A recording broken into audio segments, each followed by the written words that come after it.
Sementara itu pemirsa, tambahan kasus COVID-19 yang dilaporkan Bali pada Minggu 4 Oktober 2020 mengalami kenaikan dibandingkan sehari sebelumnya. Jumlahnya masih di atas 100 orang, tepatnya 111 orang. Untuk sebaran kasus baru, satu kabupaten melaporkan nihil tambahan kasus baru yakni Bangli.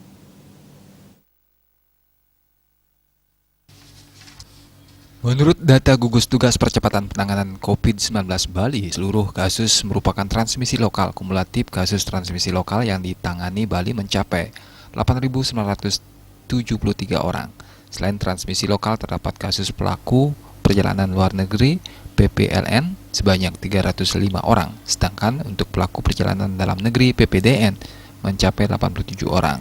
Untuk sebaran kasus baru, Kabupaten Bangli melaporkan nihil tambahan kasus dan Pasar kembali menjadi yang terbanyak menyumbang kasus harian dengan jumlah 35 orang. Tambahan pasien COVID-19 sembuh yang dilaporkan Bali lebih banyak dari kasus baru. Dari data gugus tugas percepatan penanganan COVID-19 Bali, terdapat 130 orang yang tercatat sudah sembuh sehingga kumulatifnya menjadi 7.816 orang. Jika dilihat dari sebarannya, seluruh kabupaten kota melaporkan pasien sembuh, sedangkan untuk penyumbang pasien sembuh terbanyak dilaporkan Badung yakni 33 orang.